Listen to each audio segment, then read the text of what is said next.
हम लोग केमिस्ट्री में जो 12 का केमिस्ट्री है उसमें हम लोग एक नया चैप्टर स्टार्ट कर रहे हैं जिसका नाम है सरफेस केमिस्ट्री।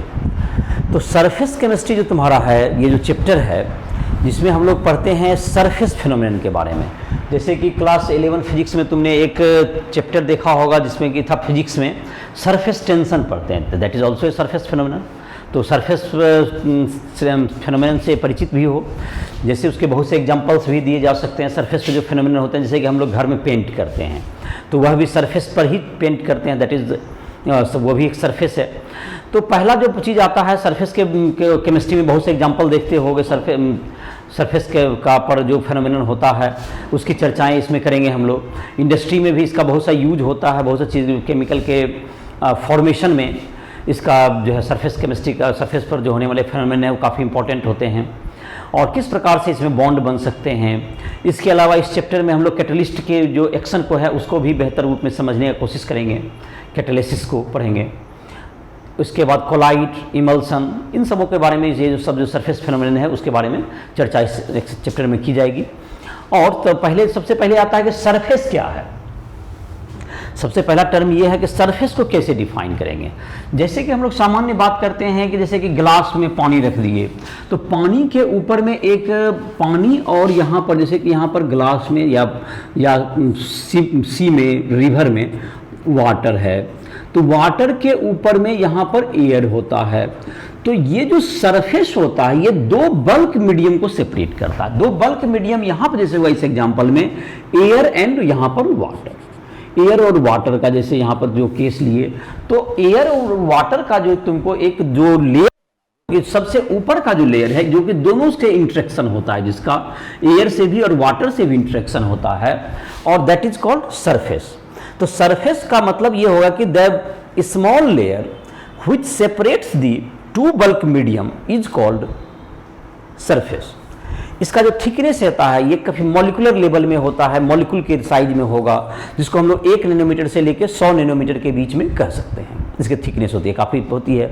और जहाँ तक कि जो ये इंटरफेस बनता है तो सॉलिड सॉलिड हो सकता है इंटरफेस, सॉलिड लिक्विड हो सकता है, सॉलिड गैस हो सकता है, लेकिन एक इंटरफेस जो नहीं हो सकता मैं उसकी चर्चा करता हूँ, that is gas and gas. Gas and gas का इंटरफेस नहीं होगा बिकॉज कि गैस में पूर्णतः मिक्स करता है। जब दो गैस को मिक्स रखेंगे तो जैसे एक तरफ रख दिए नाइट्रोजन गैस और एक तरफ तुमको कोई भी O2, तो जाहिर है कि लो टेम्परेचर पे रिएक्शन नहीं करेगा, लेकिन ये दोनों मिक्स हो जाएगा, जिसको डिफ्यूजन भी कहते हैं। तो वो बिल्कुल डिफ्यूज करके मतलब एक दूसरे में मिक्स कर जाता है, तो उसका कोई लेयर सेपरेट नहीं बन पाता है। इसलिए इसमें गैस का इंटरफेस नहीं हो सकता। बाकी तुमको इंटरफेस हो सकते हैं सभी, और सबों को क्या कहते हैं हम लोग, ये सब सरफेस में आएंगे। तो इसका जहां तक सरफेस के आप तुमको थोड़ा सा अगर एग्जांपल देना चाहें तो इसको इस ढंग से लिख सकते हैं, the small layer of thickness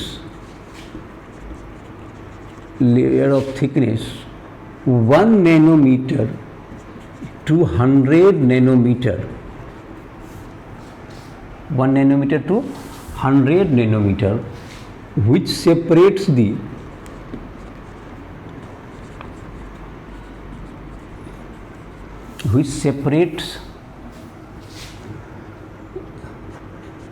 the two bulk medium, which separates the bulk medium is called surface। तो सरफेस पे होने वाले बहुत से फिनोमेनन है, जैसे कोरोजन, वो भी सरफेस पर ही होता है। एडजॉर्प्शन, जो एडजॉर्ब होगा। कैटालिसिस, जो कि हेटेरोजेनियस कैटालिसिस खास करके नाम देते हैं। कोलाइड वगैरह तुम्हारा है, ये सभी इस टॉपिक में शामिल होता है जिसकी पढ़ाई करेंगे हम लोग। एडजॉर्प्शन, इमल्सन, तो इन सबों की चर्चा इस चैप्टर में आगे की जाएगी। तो जो सबसे पहला जो टॉपिक है तुम्हारा जो इसमें स्टार्ट करेंगे that is called adsorption.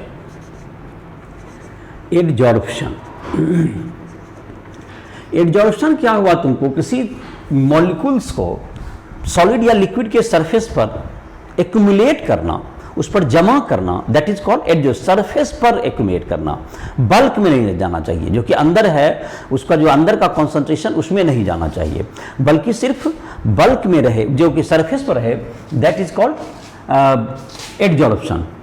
The accumulation of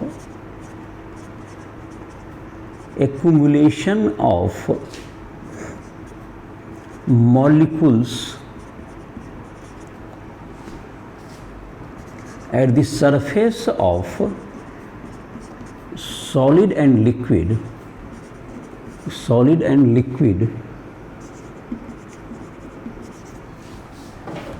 is called adsorption, adsorption कहलाता है। इसको हम लोग एडजॉर्प्शन कहते हैं। किसी सॉलिड और लिक्विड के सरफेस पर जबकि उसको एक्यूमुलेट कराना, दैट इज कॉल्ड एडजॉर्प्शन। और the molecule एडजॉर्ब्ड,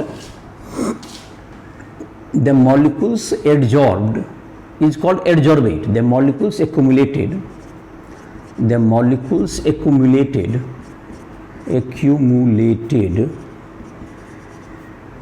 is called adsorbate. नाम ध्यान रखो इसको, is called adsorbate,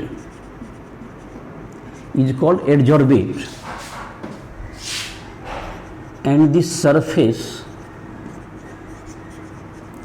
at which adsorption takes place, is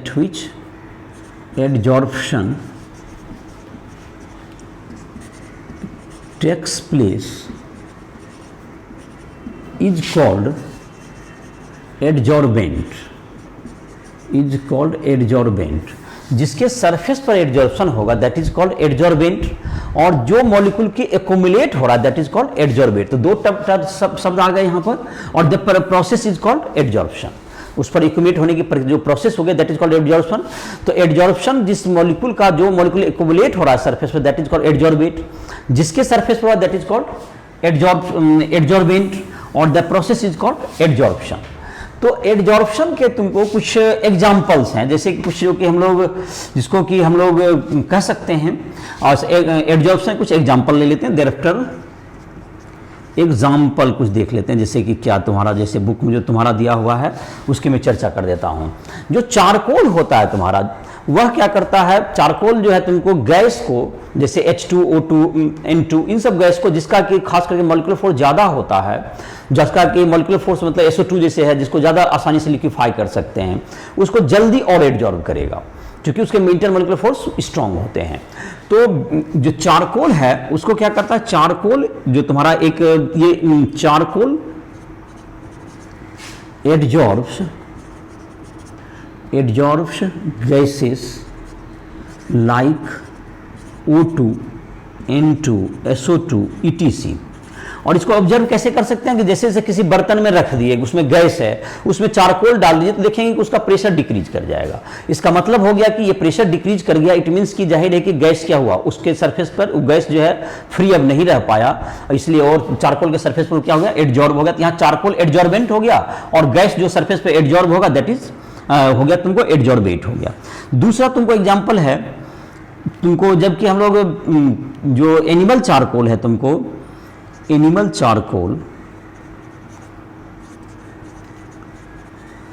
charcoal adsorbs methylene blue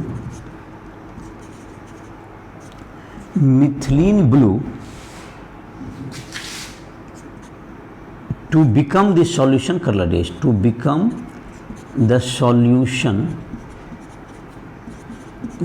colorless, इस सॉल्यूशन को क्या बनाता है, ये कलरलेस बना देता है। तो नंबर तीसरा एग्जाम्पल, तीसरा तुमको दिया हुआ है, ये तुमको है जो चारकोल होता है तुमको, या सिलिका जेल जो तुमको है, सिलिका जेल, ये भी एक एडजॉर्बेंट का नाम है, सिलिका जेल या alumina gel. Silica gel एडजॉर्ब्स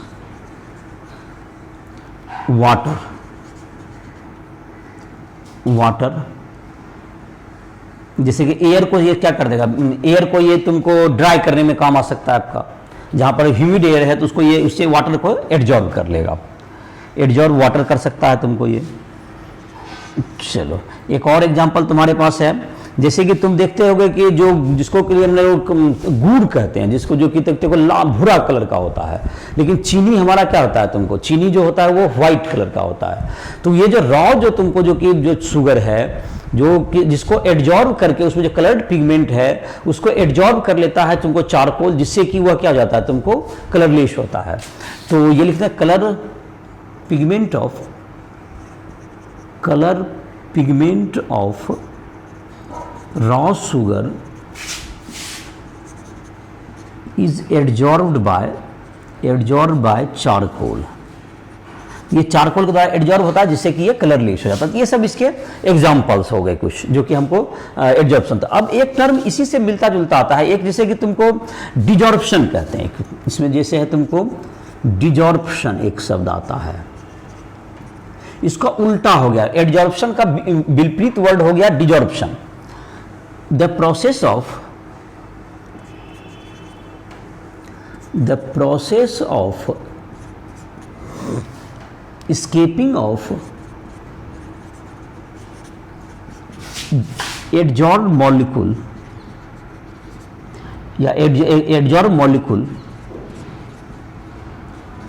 from the surface of adsorbent, from the surface of adsorbent, from the surface of क्या होगा तुमको, surface of adsorbent, from the surface of adsorbent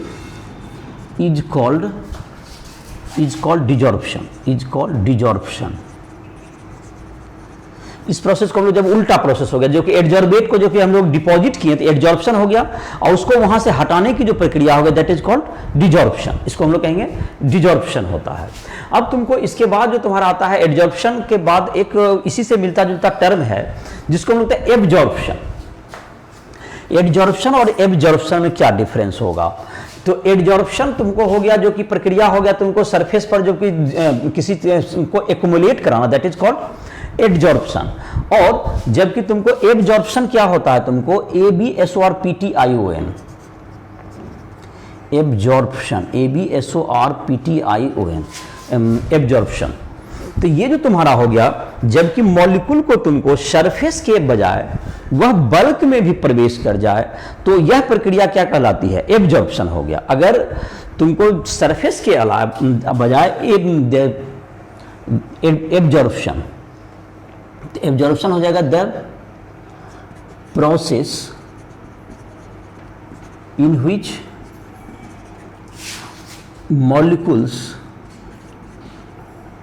molecules present at the surface as well as enters into bulk medium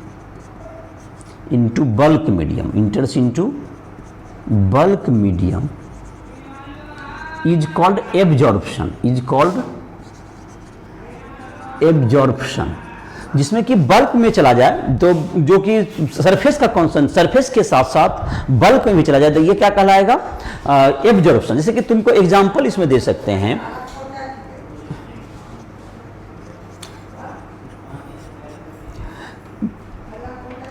absorption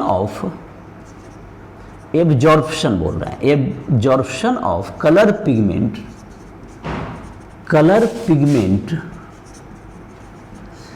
pigment by chalk stick. जो chalk होता है जिसे कि तुमको board पर लिखा जाता है, उसको अगर हम लोग कोई कलरफुल वाटर में डाल दें तो जब उसको तोड़ के देखेंगे तो कलरफुल वाटर में डाल देंगे तो चॉक जो तुमको देखोगे कलर्ड पिगमेंट सरफेस के साथ साथ अंदर भी प्रवेश कर जाएगा। तो यह क्या हुआ? यह जो प्रक्रिया हो गई यह तुमको एब्जॉर्प्शन हो गई। यह और जब सिर्फ सरफेस पर रहता है दैट इज कॉल्ड एडजॉर्प्शन। और जब इस कलर सरफेस के साथ साथ तुमको बल्क में भी चला जाए और दोनों का कॉन्सेंट्रेशन अगर क्या हो जाए सेम होता है तो वह कहलाता है एब्जॉर्प्शन। तो अभी तक क्या क्या हम लोग पढ़े कि सरफेस का क्या क्या होता है और एब्जॉर्प्शन, और बहुत से जगह पे क्या होता है। कुछ एग्जांपल जैसे कि है, जैसे तुमको है तो सिलिका जेल वगैरह में, जैसे तुमको है सिलिका जेल भी वाटर को एब्जॉर्ब करता है, सिलिका जेल वाटर को एब्जॉर्ब करता है, लेकिन कैल्शियम क्लोराइड जो होता है वह वाटर को एब्जॉर्ब कर लेता है।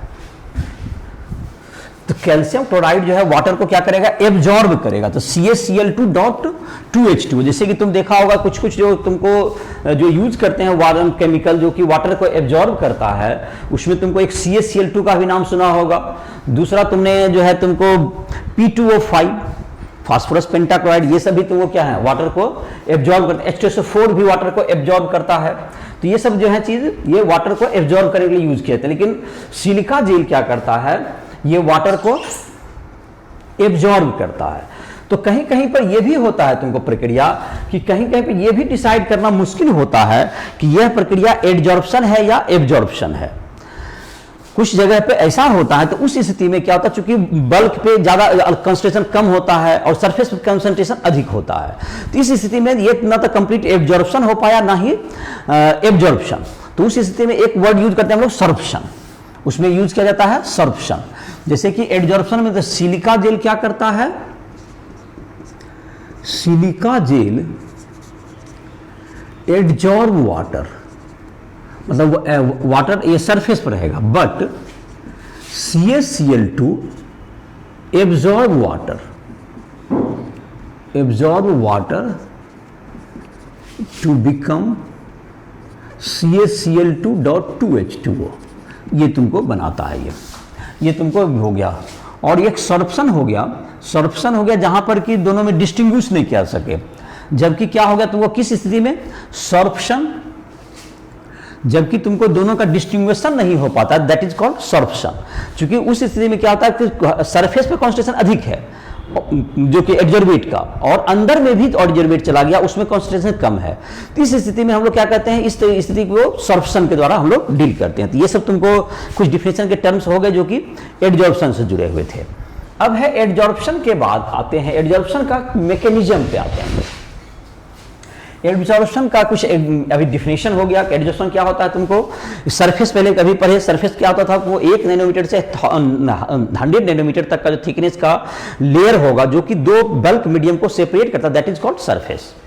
और सरफेस के बाद तुमको देखा कि एडजॉर्प्शन, जब किसी मॉलिक्यूल को किसी के सरफेस, सॉलिड या लिक्विड के सरफेस पर एक्युमुलेट कर देने की प्रक्रिया जो प्रोसेस होती है, दैट इज कॉल्ड एडजॉर्प्शन। और जो कि एक्युमुलेट हो रहा है जो molecule, that is called adsorbate, और जिसके सरफेस पर हो रहा है दैट इज कॉल्ड एडजॉर्बेंट। तो एडजॉर्बेंट हो गया। डिजॉर्प्शन क्या हो गया, तुमको उसके सरफेस से अलग करना है, जो एक्युमुलेटेड मॉलिक्यूल को उसके सरफेस से अलग करना, दैट इज कॉल्ड क्या हो गया, डिजॉर्प्शन हो गया प्रक्रिया। ये एडजॉर्प्शन का उल्टा प्रक्रिया हो गया। तीसरा और भी अगला प्रक्रिया हो गया तुमको, डिजॉर्प्शन के बाद हो गया तुमको नेक्स्ट तुम्हारा जो प्रक्रिया, जो प्रोसेस मैंने कहा वो होगा तुम्हारा एक्युमुलेशन ऑफ मॉलिक्यूल के बाद तुमको कहा एब्जॉर्प्शन। तो एब्जॉर्प्शन में क्या हो गया तुम्हें, एब्जॉर्प्शन में सरफेस के साथ साथ वो बल्क में भी प्रवेश कर जाएगा तुमको मॉलिक्यूल्स जो जिसको एक्युमुलेट कर रहे हैं, दैट इज कॉल्ड एब्जॉर्प्शन। और जब दोनों में कुछ प्रोसेस में ऐसा होता है कि सरफेस पर कॉन्सेंट्रेशन ज्यादा होता है और बल्क में कम होता है, तो उस स्थिति में हम लोग एक वर्ड यूज करते हैं, दैट इज कॉल्ड सॉर्प्शन। तो ये तुमको इतना डिफिनेशन के टर्म में हम लोग पढ़े। अब हम लोग देखते हैं mechanism of adsorption.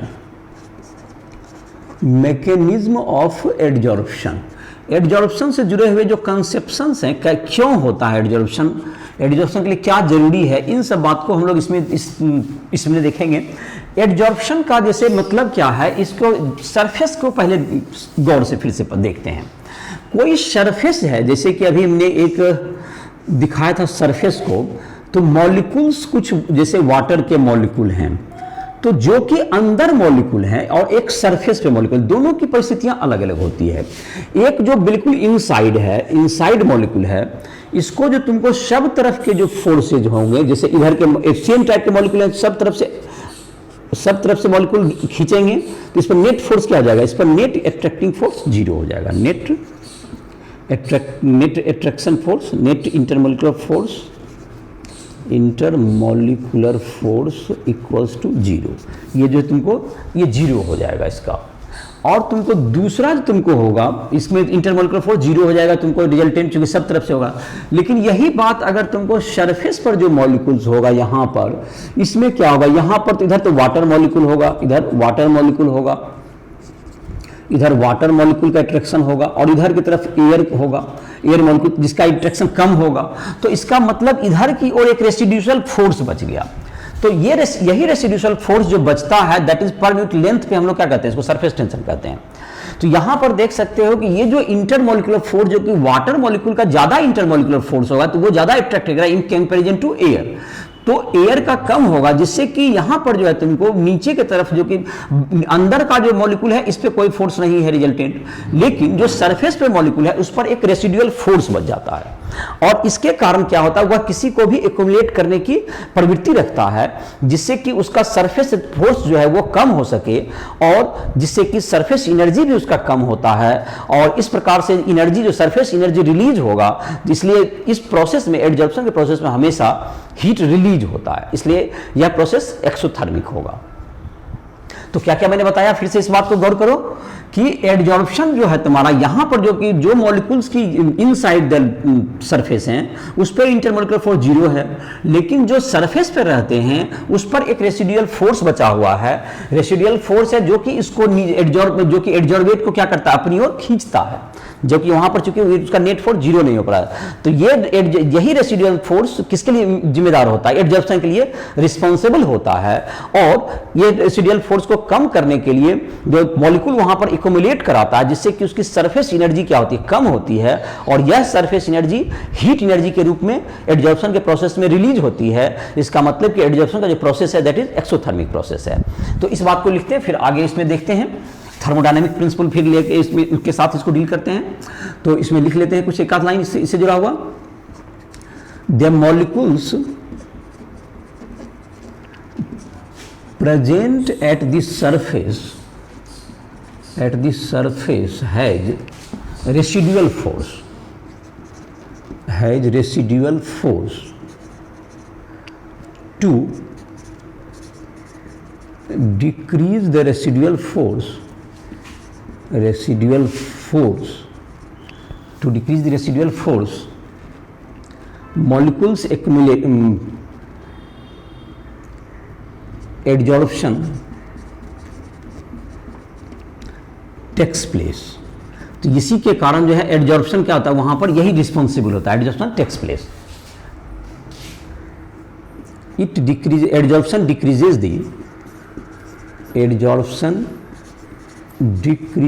the surface energy,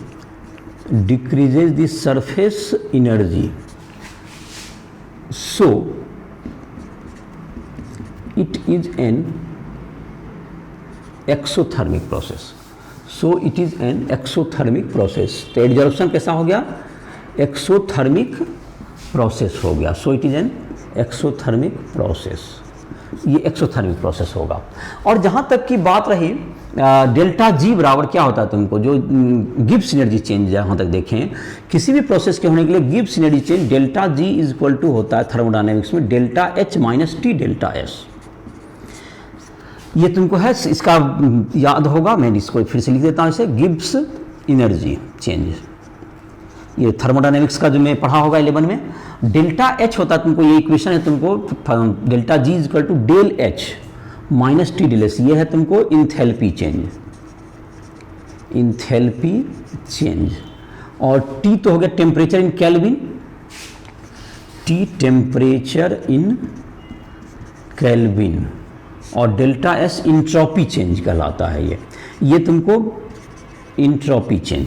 तो ये तुम्हारा है इस प्रोसेस में अगर देखें इसको, तो कोई भी प्रोसेस तभी जबकि इलेक्ट्रोकेमिस्ट्री में जैसा हमने पढ़ा था और थर्मोडायनेमिक्स में क्लास 11 में भी, any process is spontaneous if delta G is less than 0। ये प्रोसेस इज, चाहे एडजॉर्प्शन हो या कोई भी process, a process is spontaneous if delta G is less than 0। तो डेल्टा जी लेस देन 0 होना चाहिए किसी भी प्रोसेस, एडजॉर्प्शन को होने के लिए या कोई भी प्रक्रिया को होने के लिए डेल्टा जी लेस देन 0 चाहिए। अगर हम लोग एडजॉर्प्शन ऑफ गैस करें, gas at solid, adsorption of gas at solid surface, इसमें क्या होगा तुमको, इस प्रोसेस में तुमको जो है गैस की जो तुमको मॉलिक्यूल्स है उसका जो रेंडमनेस है, मतलब इधर उधर जो बिखरता है, जब सॉलिड सरफेस पर उस पर चिपक जाएगा तो उसका क्या होगा, रेंडमनेस डिक्रीजेज। इसमें रेंडमनेस क्या हो गया, रेंडमनेस डिक्रीजेज। इसका मतलब रेंडमनेस डिक्रीजेज, तो डेल्टा एस क्या हो गया, लेस देन 0 हो जाएगा। डेल्टा एस लेस देन 0 हो गया, तो डेल्टा एस लेस देन 0 हो गया, तो इसका मतलब ये निकल गया निष्कर्ष कहीं न कहीं कि टी डेल्टा एस क्या हो गया, तुमको पॉजिटिव हो गया।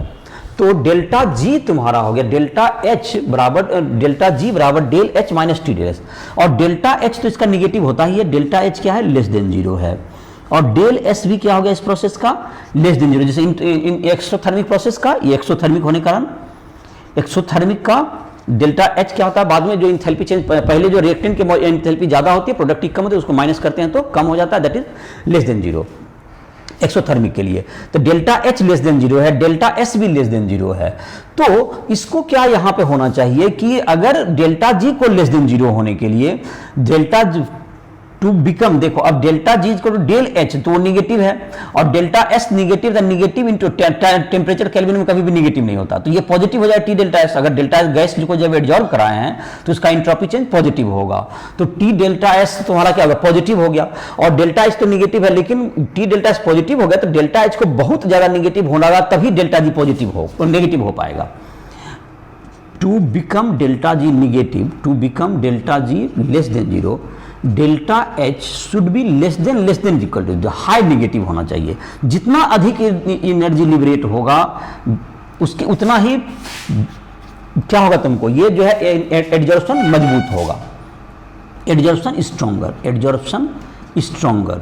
ये जितना अधिक होगा एडजॉर्प्शन, ये स्ट्रॉन्ग उतना ही अधिक होगा। जितना अधिक एंथैल्पी चेंज ज्यादा होगा वह उतना ही ज्यादा डेल्टा जी को निगेटिव करेगा और ये एडजॉर्प्शन भी क्या होगा, स्ट्रॉन्गर होगा तुम्हारा। तो ये तुमको इसका मैकेनिज्म हो गया। तुमको मैकेनिज्म क्या हो गया कि किसी भी प्रोसेस, एक तो तुमको रेसिडुअल फोर्स के बारे में पहले चर्चा की गई कि ये रेसिडुअल फोर्स जो है तुमको कम रहता है जहां पर सरफेस पर, इसीलिए वह एडजॉर्प्शन करता है जिसके कारण कि सरफेस एनर्जी घटती है और इसलिए ये एक्सोथर्मिक प्रोसेस होता है। लेकिन एक्सोथर्मिक सिर्फ एक्सोथर्मिक होना सफिशिएंट नहीं होता है, जबकि सॉलिड को सरफेस पर हम लोग गैस को एक्युमुलेट करते हैं, क्योंकि उसका डेल्टा एस इंट्रोपी चेंज क्या होता है, रेंडमनेस घटता है, इंट्रोपी चेंज निगेटिव है, तो माइनस आगे लगा हुआ है तो वो पॉजिटिव हो गया, तो डेल्टा एच बहुत ज्यादा निगेटिव है तभी डेल्टा जी निगेटिव हो पाएगा। और डेल्टा जी निगेटिव जब तक नहीं होगा तो कोई भी फेनोमेनन क्या नहीं होता, स्पॉन्टेनियस नहीं होता है, चाहे वो एडजॉर्प्शन हो या कोई भी फेनोमेनन हो। तो ये हो गए तुमको एडजॉर्प्शन के कुछ मैकेनिज्म से जुड़े हुए कुछ बातें हो गई। अब है तुमको एडजॉर्प्शन के टाइप हैं। तुमको एडजॉर्प्शन दो टाइप के हम लोग होते हैं, कहे जाते हैं।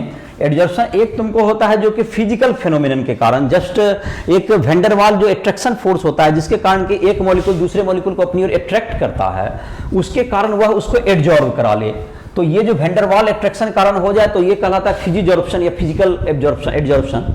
और अगर तुमको कोई केमिकल कोई मॉलिक्यूल्स वहां पे एक्युमुलेट कर जाए, तो एडजॉर्बेट और एडजॉर्बेंट के बीच में अगर केमिकल रिएक्शन हो जाए, वो केमिकल बॉन्ड बन जाए, केमिकल रिएक्शन हो जाए, तो उसके कारण तुमको अगर जो बॉन्ड बनेगा तो वह आयनिक हो या कोवेलेंट, तो वो काफी स्ट्रांग हो जाएगा उसका दोनों के बीच का इंटरेक्शन।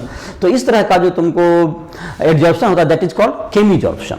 तो इस तरह की चीज को हम लोग क्या कहेंगे, केमिजॉर्प्शन। तो ये जो एडजॉर्प्शन की प्रोसेस होगी, जैसे इसका मतलब एडजॉर्प्शन को हम लोग दो पार्ट में बांट देते हैं।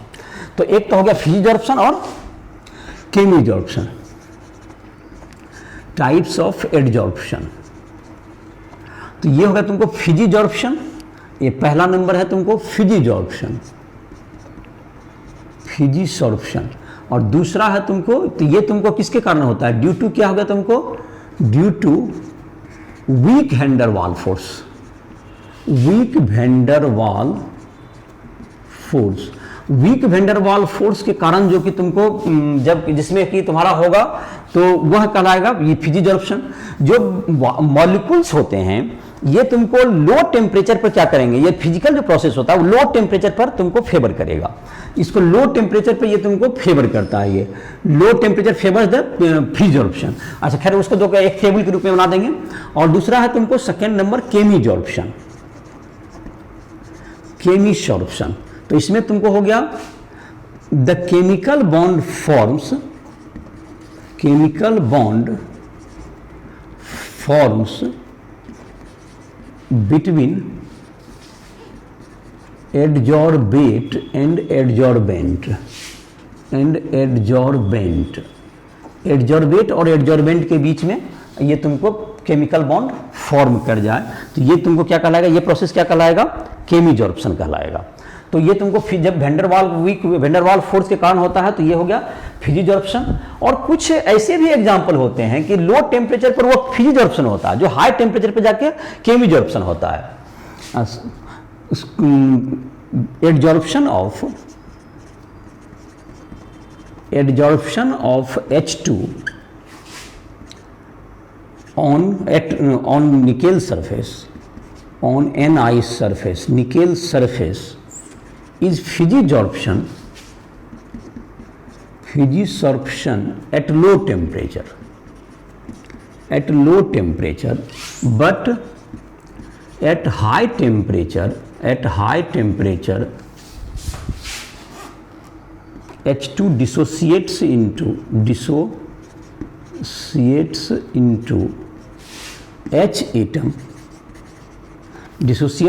H atom and chemisorption takes place.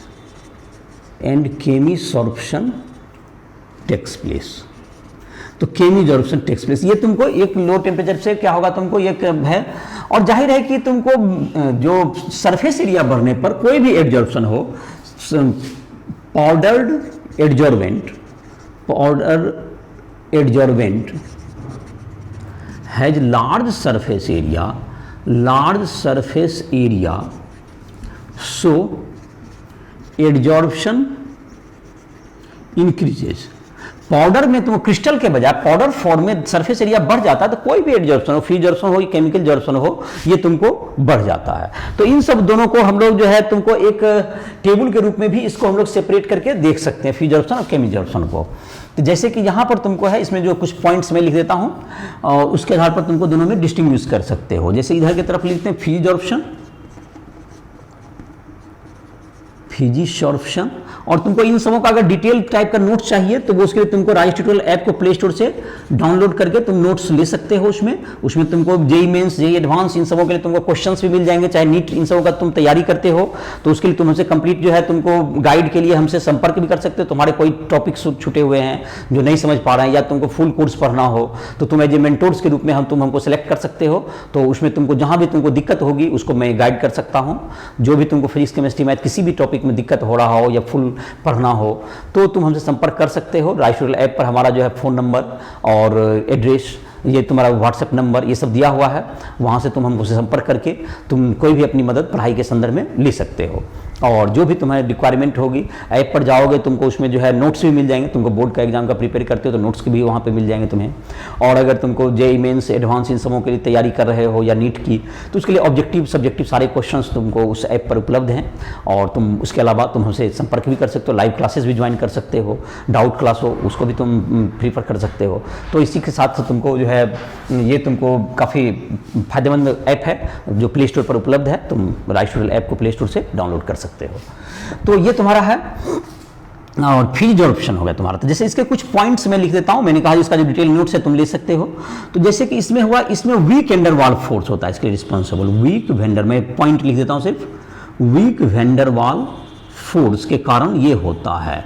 इसमें तुमको होता है, ये किसके कारण होता है, ये केमिकल बॉन्ड के कारण होता है। ये chemical bond formation, chemical bond formation के कारण होता है। और जाहिर है कि ये जो weak van der Waals force कारण तुमको कोई भी मॉलिक्यूल किसी के साथ एडजॉर्ब हो जाता है, तो इसमें नो स्पेसिफिक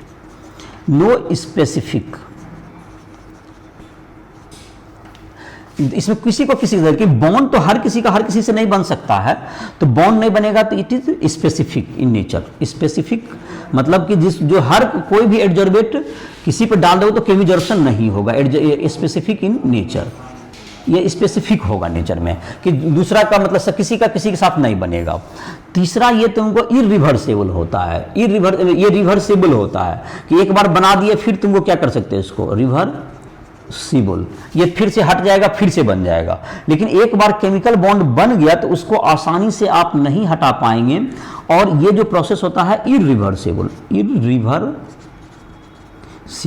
ये फिर से इसको नहीं बना सकते हैं, क्योंकि केमिकल बॉन्ड बन गया, एक बार नया प्रोडक्ट बन गया तो फिर से उसको रिएक्टेंट बनाना पॉसिबल नहीं हो सकता है हमेशा। इसलिए क्या नहीं होगा, ये तुमको जैसे कि मानते पेंट कर देते, पेंट उसको फिर से उठा करके फिर से एडजॉर्ब नहीं करा सकते हैं, ये फिर से होना संभव नहीं होगा।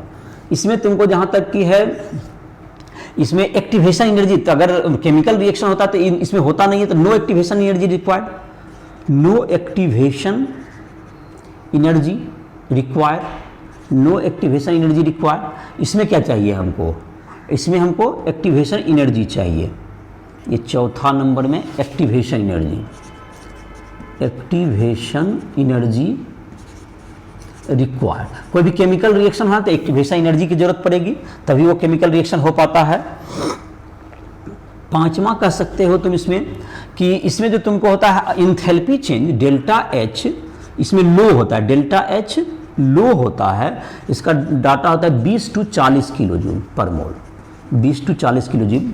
और ये तुमको कह सकते हो इसमें डेल्टा एच हाई होगा, delta H high, delta H का वैल्यू होता है 80 to 240 किलो जूल पर मोल के आसपास इसका वैल्यू आता है। ये तुमको इसमें हाई होगा, ये तुमको ज़्यादा इसलिए मजबूत होता है, chemisorption is more stronger than physisorption. तो तुम्हारा ये हो गया, तुमको छठा कह सकते हो तुमको low temperature favour, low temperature favour, इसको फेवर करेगा, हाई टेम्परेचर फेवर करता है इसको, हाई टेम्परेचर फेवर केमिजॉर्प्शन। तो केमिजॉर्प्शन को क्या करेगा, हाई टेम्परेचर फेवर करेगा, इसको ये तुमको लो टेम्परेचर करता है। ये तुमको होता है कह सकते हो ये मल्टी लेयर होता है, इसमें काफ़ी मतलब एक लेयर के ऊपर दूसरा लेयर को हम लोग क्या कर सकते हैं, चिपका सकते हैं। तो ये मल्टी लेयर होगा। और तुमको ये हो गया ये यूनी लेयर, मतलब कि एक ही लेयर तुमको इस पे आएगा, मतलब कि जो केमिकल रिएक्शन होता है वो तुमको इसमें क्या होगा, तुमको एक ही लेयर पर होगा, मतलब कि एक लेयर अगर तुमको केमिकल लेयर बन गया तो दूसरा लेयर उस पर अब नहीं आ पाएगा। तो ये सब तुम्हारे क्या है, इसके कैरेक्टरिस्टिक्स हैं कि जो तुम्हारा क्या कहता है इसमें लो टेम्परेचर फेवर करेगा, इसमें फिजिजॉर्प्शन को, केमिजॉर्प्शन को हाई टेम्परेचर फेवर करता है।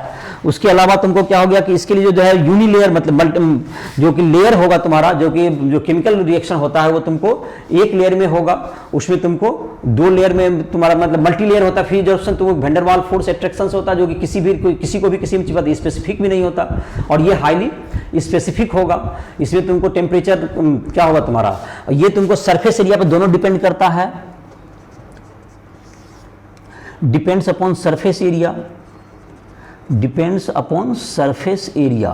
तो ये भी तुमको क्या करेगा, depends upon surface area, depends upon surface area. और ये तुमको एडजॉर्बेट और एडजॉर्बेंट के नेचर पर डिपेंड करेगा, डिपेंड्स अपॉन नेचर पर डिपेंड करेगा, ये भी नेचर पर डिपेंड करता है, डिपेंड करेगा। तो ये तुमको क्या होगा, ये जो फिजिजॉर्प्शन और केमिजॉर्प्शन के क्या हो गए, ये तुमको पॉइंट्स हो गए कि ये तुमको फिजिजॉर्प्शन रिवर्सिबल होता है, जब एक बार फिर से तोड़ के फिर से चिपका दीजिए, चूंकि वैन डर वाल फोर्स है तो आसानी से हो जाएगा। केमिकल रिएक्शन हो गया तो वो नहीं हो पाएगा। और तुमको इसमें जो है हाई इंथैल्पी चेंज होता है केमिजॉर्प्शन, इसलिए ज़्यादा स्ट्रॉन्ग होता है, ज़्यादा स्टेबल होता है। और ये तुमको फिजिजॉर्प्शन कम होता है, इसमें इंथैल्पी चेंज तो कम होगा। और इसी तरह से तुमको जो पॉइंट्स तुमको एनसीईआरटी बुक में भी दिए हुए हैं उससे भी तुम देख सकते हो, और तुमको पॉइंट्स यहाँ पर लिख दिए गए हैं। तो फिजिजॉर्प्शन और केमिजॉर्प्शन ये दो तुम्हारा हो गया। इसके बाद है तुमको एडजॉर्प्शन फ्रॉम सॉल्यूशन फेज। तो एडजॉर्प्शन जो तुम्हारा होता है जो सॉल्यूशन है, जैसे कि हम इसके बाद तुम्हारा है एक एडजॉर्प्शन आइसोथर्म, एक है तुम्हारा टॉपिक, उसको देख लेते हैं। एडजॉर्प्शन आइसोथर्म, फिर एडजॉर्प्शन आइसोथर्म देख लेते हैं पहले।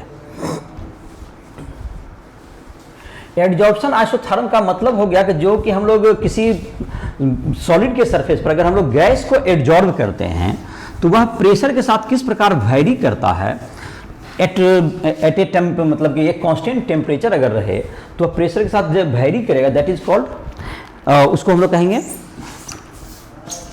तो इसको लिख लेते हैं adsorption isotherm. Adsorption isotherm. The adsorption of gas at solid surface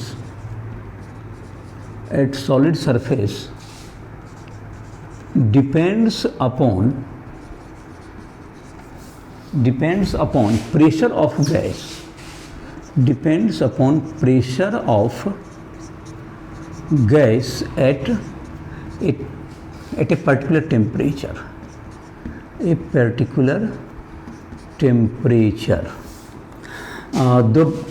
According to Freundlich,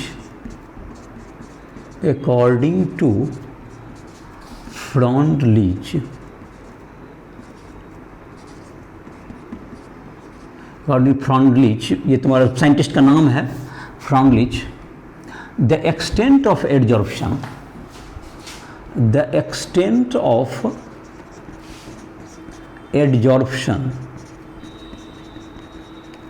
x by m is equal to k p to the power k pressure हो गया 1 by n, जहाँ पर कि n 0 से 1 के बीच लाई करेगा, 1 से बीच में लाई करेगा, 0 से 1 के बीच में। और x क्या होगा तुमको, ये मास ऑफ एडजॉर्बेट हो गया, x is equal to amount of adsorbate, जो जहाँ तक मैक्सिमम जो कि तुमको अमाउंट एडजॉर्बेट का, मास ऑफ एडजॉर्बेट, जिसको एडजॉर्बेट गैस जो तुम्हारा है, एडजॉर्बेट गैस, ये तुमको हो गया m क्या होगा तुमको, mass of adsorbent, mass of adsorbent, ये एडजॉर्बेंट का जो मास होगा वो हो गया तुमको।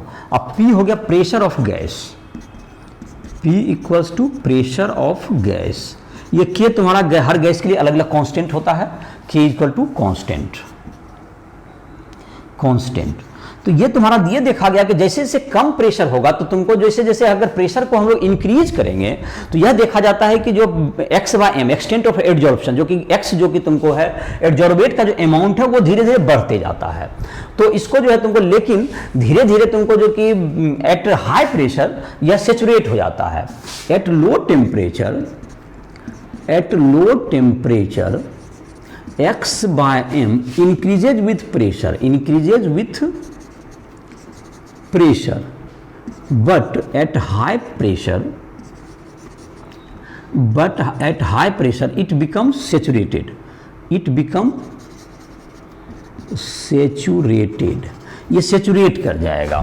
ये सेचुरेट कर जाएगा, तो ये तुम्हारा हो गया, ये तुम्हारा इस ढंग का हो जाएगा प्रोसेस। तुमको देखो, ये तुमको ग्राफ अगर बनाना चाहें तो यहाँ पर लेंगे अगर तुमको, तो इधर की तरफ ले लेते हैं, अगर हम लोग प्रेशर लेते हैं, यहाँ पर प्रेशर P ले लेते हैं, और यहाँ पर प्रेशर ऑफ गैस, ये प्रेशर ऑफ गैस हो गया, और इधर की तरफ हम लोग लेते हैं x बाय m ले लेते हैं, एक्सटेंट ऑफ एडजॉर्प्शन, x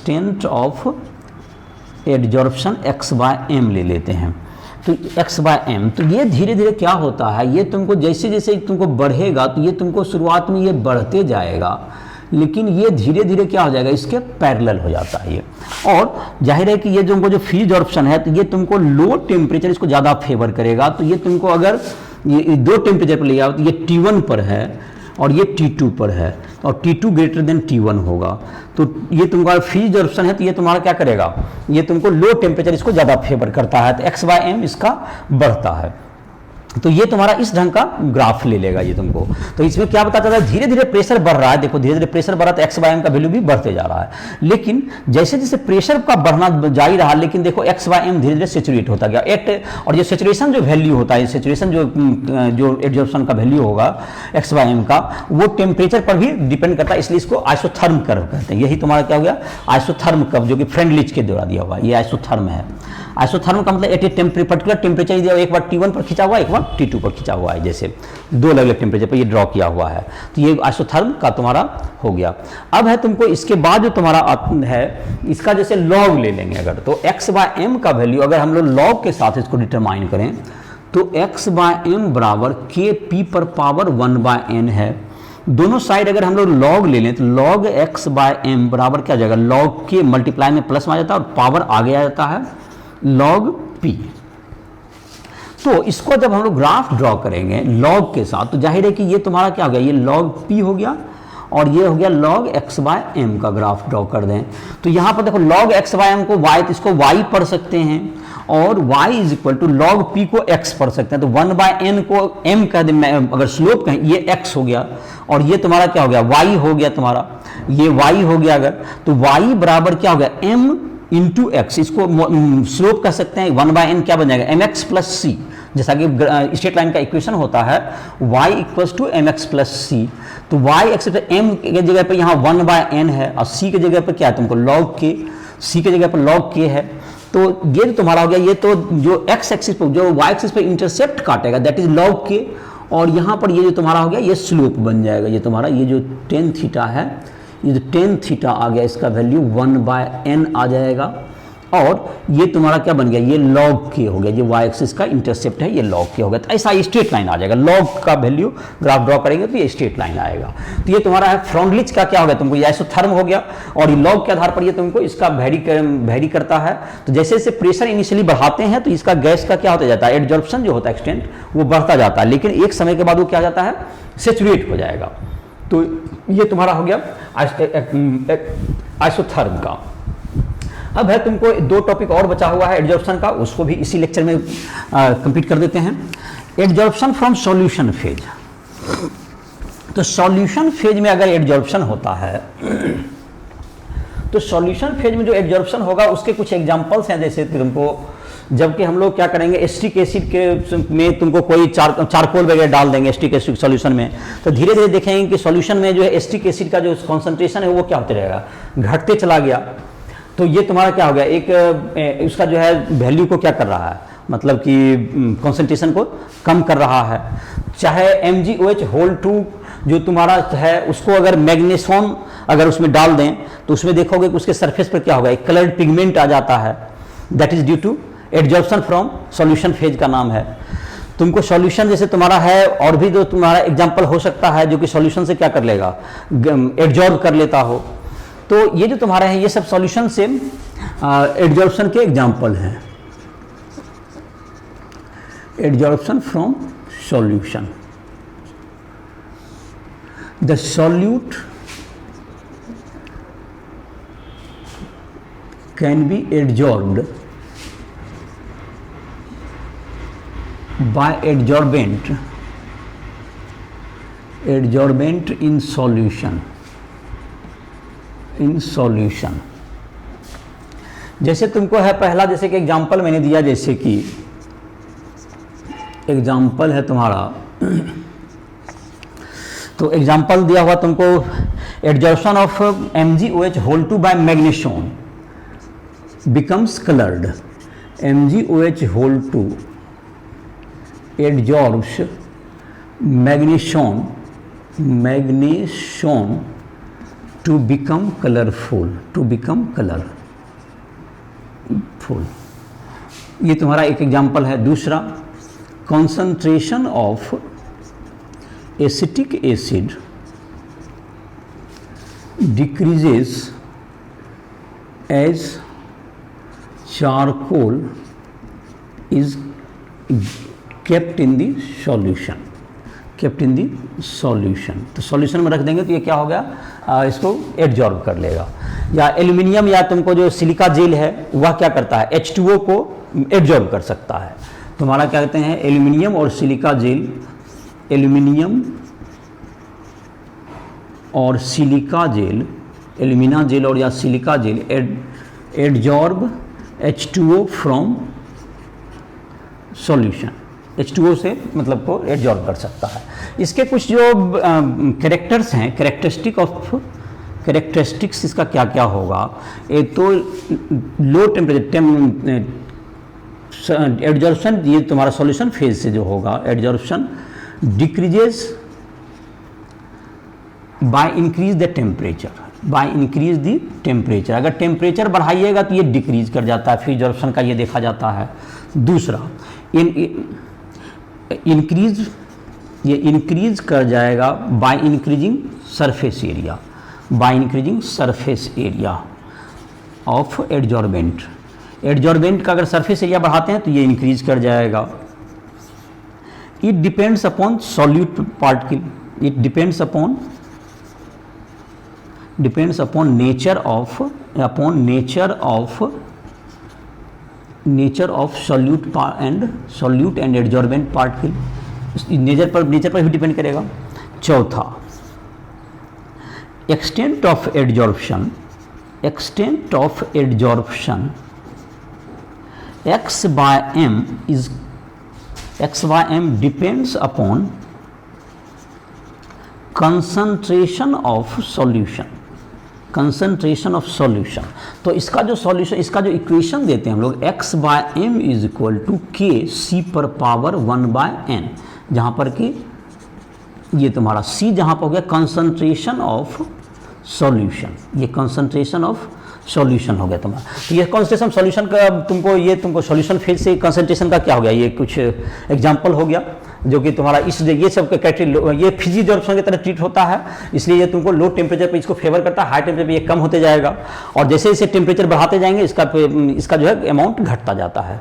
और तुमको जो कि है तुमको टेम्परेचर पर डिपेंड करता है। उसके अलावा जब एरिया बढ़ाएंगे अगर जाहिर है जो हर एडजॉर्प्शन क्या होता है, जो कि पाउडर्ड फॉर्म में ज़्यादा होता है और क्रिस्टलाइन फॉर्म में रहेगा तो कम हो जाएगा।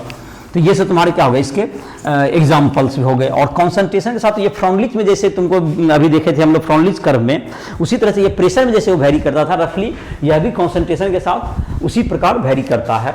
x/m बराबर K(c⁻1/n)।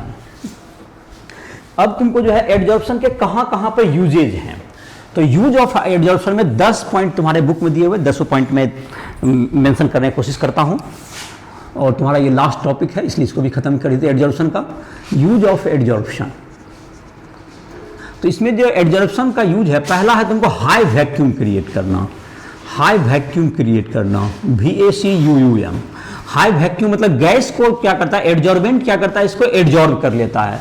तो किसी मेटल सरफेस पर जनरली क्या होता है, मेटल वगैरह पर तुमको क्या रहता है, ऑक्सीजन गैस वगैरह उस पर रहता है, जिससे ऑक्साइड वगैरह या नाइट्रोजन रहता है, नाइट्राइड बन जाता है।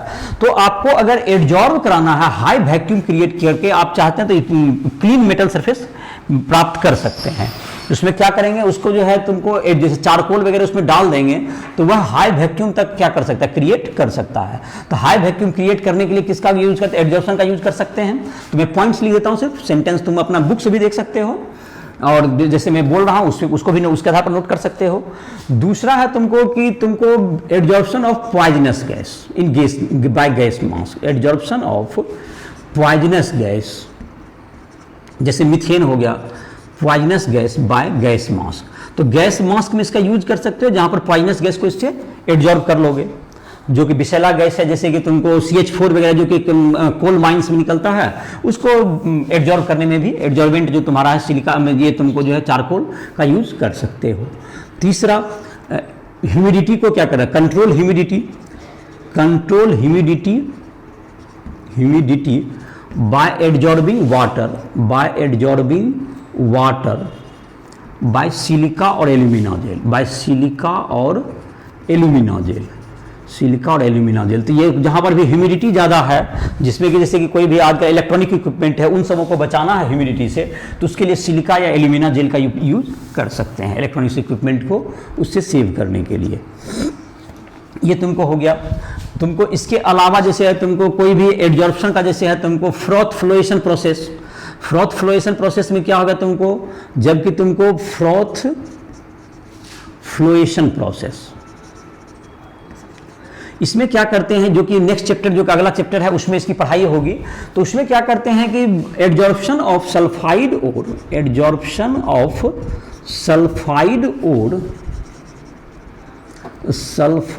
ओर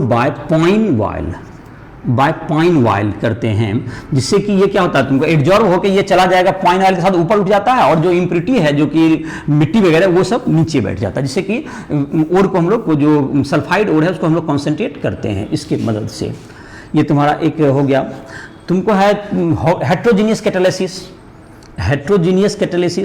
इसको हम लोग नेक्स्ट टॉपिक में पढ़ेंगे।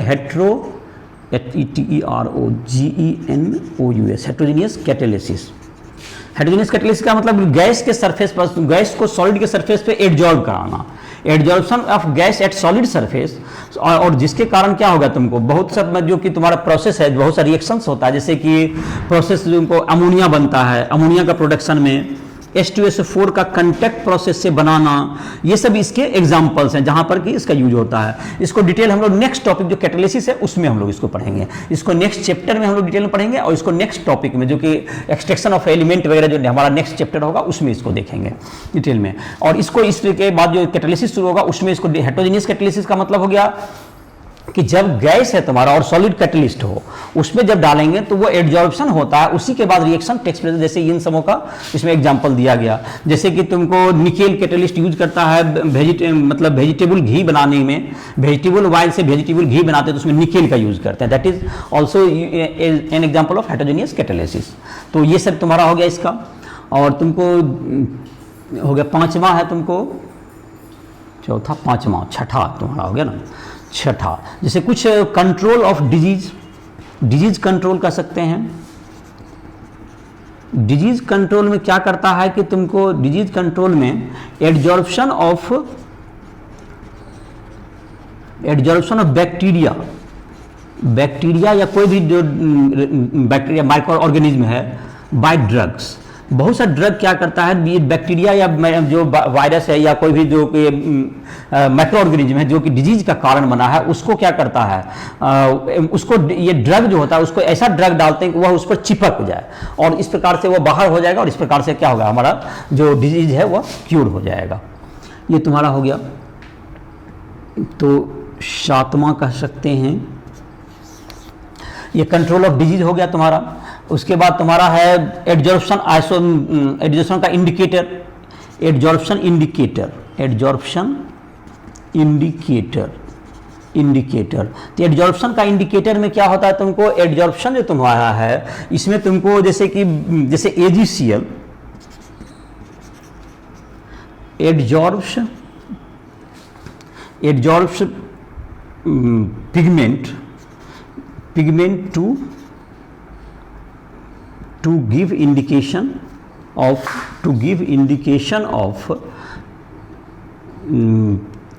end of a reaction। तो इसके लिए भी ये इंडिकेट कर देता है कि इसमें क्या होगा, तुम्हें इसका जो है तुमको एंड हो गया रिएक्शन का, तो उसके लिए भी इसका इंडिकेशन के लिए यूज करते हैं हम लोग। तुम्हारा हो गया 5th 6th 7th 8th। चलो, तो ये क्रोमेटोग्राफी में यूज आता है, क्रोमेटोग्राफी। क्रोमेटोग्राफी में क्या होगा, तुमको जो कलर में एक्सटेंट ऑफ एडजॉर्प्शन अलग अलग होता है हर सब्सटेंस का, जैसे कि अलग अलग जगह चिपक जाता है तो उसमें भी यूज करते हैं। सेपरेशन ऑफ क्या होगा तुम्हारा, separation of inert gas, inert gas को सेपरेट करने के लिए भी हम लोग क्या करते हैं, ये तुमको ये टेक्निक यूज में आता है। तो इस प्रकार से क्या कर सकते हैं, इसका हम लोग यूज कर सकते हैं बहुत जगह पर, जो कि तुमको एडजॉर्प्शन का जहां जहां यूज है तुमको ये इसका लिस्ट बना दिया गया है। तो ये सब तुम्हारा दिया हुआ है जहां पर कि एडजॉर्प्शन का हम लोग यूज करेंगे। तो इस टॉपिक में, इस लेक्चर में हमने देखा एडजॉर्प्शन के बारे में, सारा जो टॉपिक था सारा मैंने क्लियर किया। और जो भी तुमको किसी फिजिक्स केमिस्ट्री मैथ्स या किसी भी टॉपिक में तुमको पूछना हो तो राइस्टोरियल ऐप के माध्यम से हमसे संपर्क कर सकते हो। राइस्टोरियल ऐप को प्ले स्टोर से डाउनलोड करो। फिजिक्स जो उसमें नीट हो, जेईई मेंस, जेईई एडवांस या इन सबों की तैयारी करना चाहते हो, किसी का भी फिजिक्स केमिस्ट्री या मैथ किसी चीज़ में टॉपिक में समझना चाहते हो, पर्सनल किसी भी प्रॉब्लम में डाउट हो या तुमको कुछ चैप्टर्स तुमसे नहीं समझ में आ रहे हो, तो उसके लिए तुम हमसे संपर्क कर सकते हो और अपने टाइम, पर्सनल टाइम भी हमसे ले सकते हो। तो इस लेक्चर को समाप्त कर रहे हैं।